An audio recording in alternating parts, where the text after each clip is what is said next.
আসসালামু আলাইকুম। আজ শনিবার 25 জানুয়ারি 2025।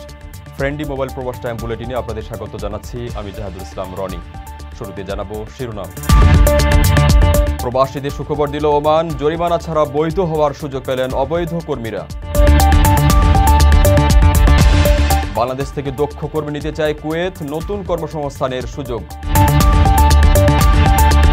ইতালি প্রবাসীদের জন্য সুখবর, 5 বছরেই মিলবে নাগরিকত্ব।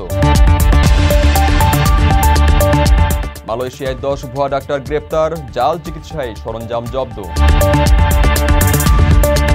যুক্তরাষ্ট্রে তীব্র শৈত্যপ্রবাহে বিপর্যস্ত জনজীবন, আর্থিক সংকটে ভুগছেন বাংলাদেশিরা। দর্শক দেখছিলেন শিরোনাম, এবারে পুরো খবর। ওমানের সেরা রেট দিচ্ছে বাংলাদেশি প্রতিষ্ঠান গালফ এক্সচেঞ্জ। প্রিয়জনকে টাকা পাঠাতে আজই আসুন আমাদের যে কোনো ব্রাঞ্চে অথবা কল করুন স্ক্রিনে দেয়া নাম্বারে। গালফ এক্সচেঞ্জ, বাংলাদেশিদের প্রিয় এক্সচেঞ্জ। বছরের শুরুতেই প্রবাসীদের বড় সুখবর দিয়েছে ওমান সরকার। কর্মী ও নিয়োগকর্তাদের জরিমানা মওকুফ সহ এ বিষয়ক প্রকল্প বাস্তবায়নে বড় অর্থের আর্থিক প্যাকেজ ঘোষণা করেছে দেশটির কাউন্সিল অব মিনিস্টার্স। এছাড়া আগামী 1 ফেব্রুয়ারি থেকে পরবর্তী 6 মাসের জন্য একটি বিশেষ সময়সীমাও ঘোষণা করেছে শ্রম মন্ত্রণালয়। এসবে নির্দিষ্ট শর্ত মেনে জরিমানা ছাড়াই বৈধ হওয়ার সুযোগ পাবেন কর্মীরা। ঘোষিত প্যাকেজের আর্থিক মূল্য 60 মিলিয়ন ওমানি রিয়ালেরও বেশি। এর আওতায় 7 ক্যালেন্ডার বছরেও বেশি সময় ধরে নিষ্ক্রিয় থাকা মেয়াদোত্তীর্ণ শ্রম কার্ডের জন্য সরকারের কাছে বকেয়া সমস্ত জরিমানা মওকুফ করা হয়েছে। পাশাপাশি 2017 সাল এবং পূর্ববর্তী সময়ের অন্যান্য আর্থিক বাধ্যবাধকতা থেকেও ছাড় পাবেন কর্মী ও নিয়োগকর্তারা। নতুন এই সিদ্ধান্তে 10 বছরেরও বেশি সময় ধরে অব্যবহৃত থাকা শ্রম কার্ড বাতিল করা হয়েছে। তবে শর্ত মেনে এই কার্ড পুনরায় সচল করা যাবে। এর মধ্যে সবচেয়ে বড় ঘোষণা হলো জরিমানা ছাড়াই প্রবাসীদের বৈধ হওয়ার সুযোগ। আগামী 1 ফেব্রুয়ারি থেকে পরবর্তী 6 মাসের জন্য কার্ড নবায়নের মাধ্যমে বৈধ হওয়ার সুযোগ উন্মুক্ত হতে যাচ্ছে। শ্রম মন্ত্রণালয় জানিয়েছে, আগামী 1 ফেব্রুয়ারি থেকে মন্ত্রণালয়ের অফিসিয়াল ওয়েবসাইট এবং অনুমোদিত অন্যান্য সার্ভিস চ্যানেলের মাধ্যমে এই সুযোগ নেওয়ার জন্য আবেদন করা যাবে। কারো কাছে স্বপ্ন পূরণ, কারো আনন্দের উপলক্ষ, আবার কারো জীবন পাল্টে দেওয়ার মুহূর্ত, কখনো জীবন বাঁচাতে সর্বোচ্চ গতিতে উড়ে চলা, কারো আবেগের শেষ মুহূর্ত, আপনজনের শেষ বিদায়ে শামিল হওয়া, এমন সব ইচ্ছে পূরণে সর্বনিম্ন ভাড়ায় দ্রুত গতির বাহন প্রবাসীর হেলিকপ্টার। আপনার প্রয়োজনে যোগাযোগ করুন আমাদের হটলাইনে। কুয়েত বাংলাদেশি দক্ষ কর্মী নিয়োগে আগ্রহ প্রকাশ করেছে। কুয়েত সরকারের পক্ষ থেকে চিকিৎসক, নার্স, আইটি বিশেষজ্ঞ সহ বিভিন্ন খাতে পেশাদার কর্মী নিয়োগের ঘোষণা দেওয়া হয়েছে। 22 জানুয়ারি পররাষ্ট্র সচিব মোহাম্মদ জসিম উদ্দিনের সঙ্গে সৌজন্য সাক্ষাতে এ তথ্য জানান বাংলাদেশে নিযুক্ত কুয়েতের রাষ্ট্রদূত আলী তুনিয়ান আব্দুল ওয়াহাব হামাদা। রাষ্ট্রদূত বাংলাদেশি কর্মীদের শ্রমনিষ্ঠা ও প্রতিশ্রুতির প্রশংসা করে বলেন, বাংলাদেশি কর্মীরা কুয়েতের অর্থনৈতিক উন্নয়নে গুরুত্বপূর্ণ ভূমিকা পালন করেছেন। তিনি সম্প্রতি কুয়েতে নার্স নিয়োগের বিষয়টি উল্লেখ করে বাংলাদেশের পররাষ্ট্র সচিবের ধন্যবাদ গ্রহণ করেন। এছাড়া গৃহকর্মী নিয়োগের ব্যাপারে আইনি চুক্তির প্রস্তাব দিয়েছে বাংলাদেশ। সাক্ষাতে কুয়েতের রাষ্ট্রদূত বাংলাদেশি সামরিক পেশাদারদের পেশাদারিত্বের প্রশংসা করেন এবং ব্যবসায়ীদের জন্য ভিসা প্রক্রিয়া সহজ করার প্রস্তাব দেন। কুয়েতের এই কর্মী নিয়োগের ঘোষণা বাংলাদেশের জন্য নতুন কর্মসংস্থানের সুযোগ সৃষ্টি করবে এবং দুই দেশের সম্পর্ক আরও সুদৃঢ় করবে। গৃহকর্মীদের আইনি সুরক্ষা নিশ্চিত হলে তাদের অধিকারও সুরক্ষিত হবে।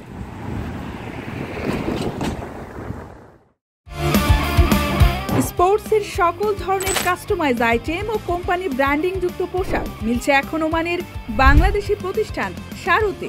অর্ডার করতে যোগাযোগ করুন স্ক্রিনে দেওয়া নম্বরে।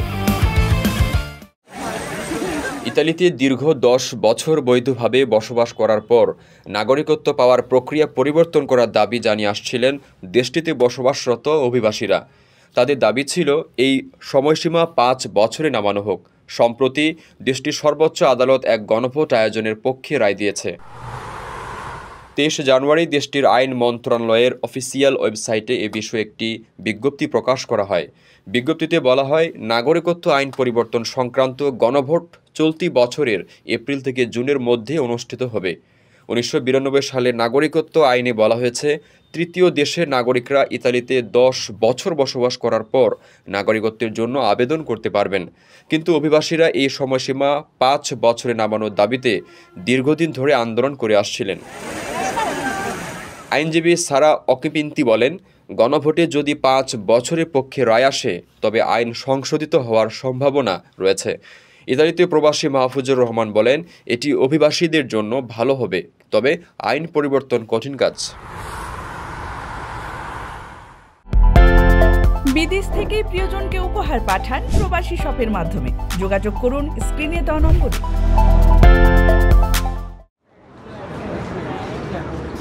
মালয়েশিয়া ইমিগ্রেশন বিভাগে 10 জন ভুয়া বাংলাদেশি ডাক্তারকে গ্রেফতার করা হয়েছে। 24 জানুয়ারি ইমিগ্রেশন মহাপরিচালক দাতুক জাকারিয়া সাবান এক বিবৃতিতে জানিয়েছেন, 23 জানুয়ারি কুয়ালালামপুরে প্রবাসী অধ্যুষিত এলাকায় একটি বিশেষ অভিযান চালানো হয়।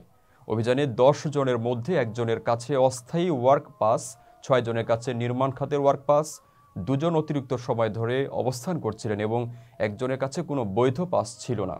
এছাড়া গ্রেফতারকৃতদের কাছ থেকে জাল চিকিৎসা সরঞ্জাম, ওষুধ এবং 800 রিঙ্গিত নগদ অর্থ জব্দ করা হয়েছে, যা চিকিৎসা সেবা এবং ওষুধ বিক্রির জন্য ব্যবহৃত হচ্ছিল।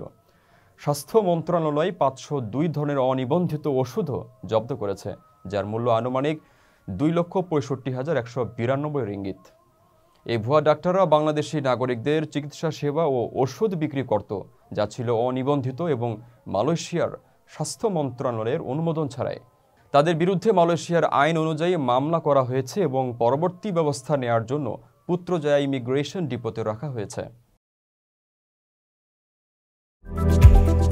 আকর্ষণীয় রেট ও দারুণ সব ডাটা বান্ডেল পেতে আজই ব্যবহার করুন ফ্রেন্ডলি সিম। মিশিগান সহ যুক্তরাষ্ট্রের বিভিন্ন রাজ্যে অব্যাহত শৈত্যপ্রবাহ ও ভারী তুষারপাত প্রবাসী বাঙালি এবং অন্যান্য দেশের নাগরিকদের জন্য চরম দুর্দশার সৃষ্টি করেছে। চলতি শীত মৌসুমে 3 থেকে 6 ইঞ্চি তুষারপাত এবং তাপমাত্রা হিমাঙ্কের নিচে নেমে যাওয়ায় জনজীবন স্থবির হয়ে পড়েছে। অধিকাংশ মানুষ প্রয়োজন ছাড়া বাসা থেকে বের হচ্ছেন না, আর অনেক শিক্ষা প্রতিষ্ঠান ও অফিসে শাটডাউন চলছে। মিশিগানের বিভিন্ন কোম্পানিতে কর্মরত বাংলাদেশি প্রবাসীরা এখন আর্থিক সংকটে পড়েছেন, কারণ বেশ কিছু কর্মস্থল বন্ধ হয়ে যাচ্ছে বা কর্মী ছাঁটাইয়ের মুখে পড়েছে। যদিও কিছু কর্মী আনএমপ্লয়মেন্ট সুবিধা পাচ্ছেন, তা খুবই কম এবং প্রয়োজনের তুলনায় অপ্রতুল। এদিকে শীতের কারণে নতুন কাজ খুঁজে পাওয়া এবং বাজারে ক্রেতা উপস্থিতি কমে গেছে, ফলে ব্যবসা বাণিজ্যও ক্ষতিগ্রস্ত হচ্ছে। এছাড়া শারীরিক বিপদের আশঙ্কায় অনেকেই বাইরে বের হচ্ছে না এবং বাসায় অবস্থান করছেন। তুষারপাত ও হিমেল হাওয়ার এই চরম পরিস্থিতিতে প্রবাসীরা কঠিন সময় পার করছেন, তবে সকলেই আশাবাদী যে শীঘ্রই এই পরিস্থিতি কাটিয়ে ওঠা সম্ভব হবে এবং তারা আবারও নতুন উদ্যমে জীবন শুরু করবেন। দর্শক, দেখছিলেন ফ্রেন্ডলি মোবাইল প্রবাস টাইম বুলেটিন। শেষ করার আগে শিরোনামগুলো জানিয়ে দিচ্ছি আরও একবার। প্রবাসীদের সুখবর দিল ওমান, জরিমানা ছাড়া বৈধ হওয়ার সুযোগ পেলেন অবৈধ কর্মীরা। বাংলাদেশ থেকে দক্ষ কর্মী নিতে চায় কুয়েত, নতুন কর্মসংস্থানের সুযোগ। ইতালি প্রবাসীদের জন্য সুখবর, 5 বছরেই মিলবে নাগরিকত্ব। মালয়েশিয়ায় 10 ভুয়া ডাক্তার গ্রেপ্তার, জাল চিকিৎসায় সরঞ্জাম জব্দ। যুক্তরাষ্ট্রে তীব্র শৈত্যপ্রবাহে বিপর্যস্ত জনজীবন, আর্থিক সংকটে ভুগছেন বাংলাদেশিরা। এই ছিল ফ্রেন্ডলি মোবাইল প্রবাস টাইম বুলেটিনে আজকের আয়োজন। প্রবাসের সর্বশেষ সংবাদ পেতে ভিজিট করুন www.probastime.net। সাবস্ক্রাইব করুন আমাদের ইউটিউব চ্যানেল এবং চোখ রাখুন ফেসবুক পেজে। পরবর্তী বুলেটিন দেখার আমন্ত্রণ জানিয়ে আজকের মতো বিদায় নিচ্ছি আমি জাহাদুল ইসলাম রনি। সেই পর্যন্ত সবাই ভালো থাকবেন এবং নিরাপদে থাকবেন। আল্লাহ হাফেজ।